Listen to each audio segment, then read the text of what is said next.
Hello, and welcome to another episode of the Stalktober special event of stories from the heart of the Jakuls. As always, I'm your knowledgeable host Lothran, and there's still quite a bit of work to be done, so let's mine through the mountain that still remains. So run and fetch that tasty treat on your mind, grab the best spot you can obtain, and get all nice and cozy and listen as carefully as you can to the Storyteller. So, is this what your job is normally like? The guard asked before this week.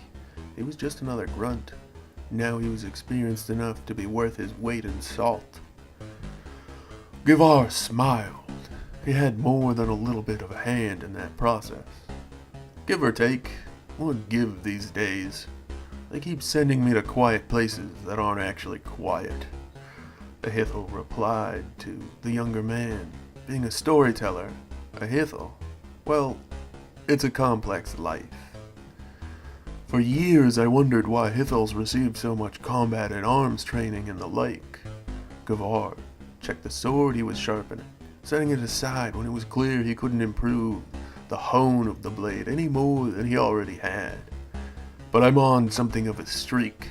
I kill more fiends and solve more problems than stories I tell. It all makes a lot more sense now.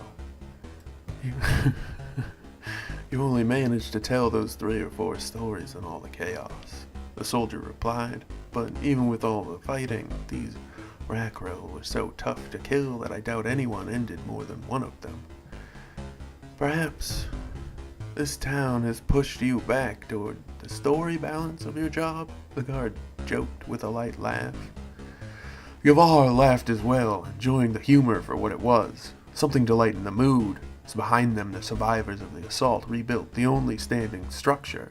The town hall was a complete mess, but at least it wasn't on fire anymore.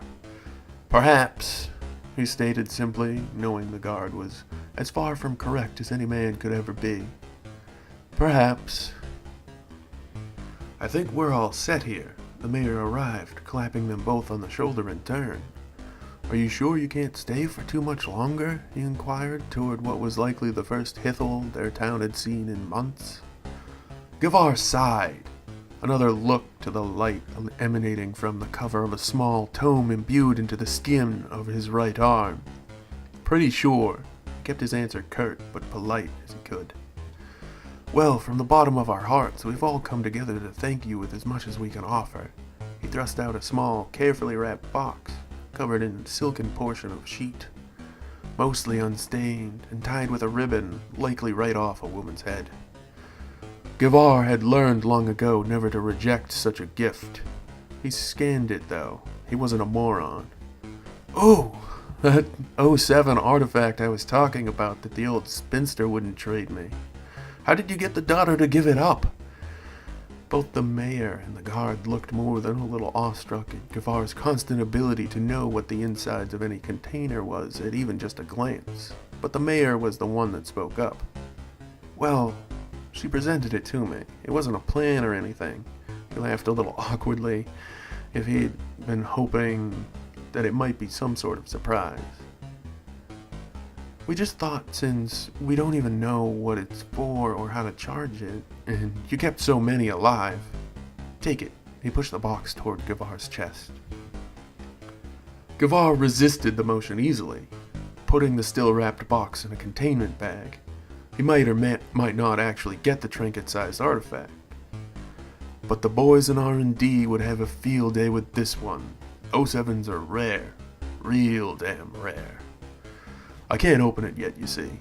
Regs and such. I do have to be going. I thank each of you and everyone for your hospitality, your care, and your kindness. And I leave you this. It's new. He handed to them a much too large tome from a way too small containment bag. It'll help you train pupil Hithels. They didn't even bother hiding their amazement after all they'd seen the Hithel do. Givar was probably the coolest and strangest thing anyone had ever heard of in this town. But he stayed humble. Large egos tended to get one killed in his line of work. If I see you again, you'll know to reach for the weapons this time. He jibed them about their initial meeting, and the pair laughed deep and hard at the memory. There's always a bit of showmanship to this art. If I don't see you again, good afternoon, good evening, and good night. Gavar flipped open the cover of the book on his right arm, tapping the correct words in a complex sequence, like he'd been doing it so long he barely had to pay attention anymore. The glyphs lit up in turn, and then he glowed from pale, sickly green to dark, iridescent purple, his body changing from skin to letters hanging in the air, the words and phrases cascading down into the book until that too disappeared in a shimmering burst of light. "I'll never get over that," the mayor called out as he witnessed technology beyond his imagining. And so it is. Our time together and our tale has come to an end. I've been your informative host, Lothran, and this was The Storyteller, another record right from the heart of the Jakuls. I hope you enjoyed it. I know I did. And so now I must guide you back along the path. Korvoth, lead them out. Hello and good night to each and all. Please leave your comments, questions, and kindnesses down below. None of that awful, terrible, or mean stuff, though. Remember to like and share and subscribe to help us learn and spread and grow. And we strongly implore each and every one of you to do your absolute and utmost to stay safe out there. Goodbye and good night, everyone. Good luck. Bye-bye. Bye-bye.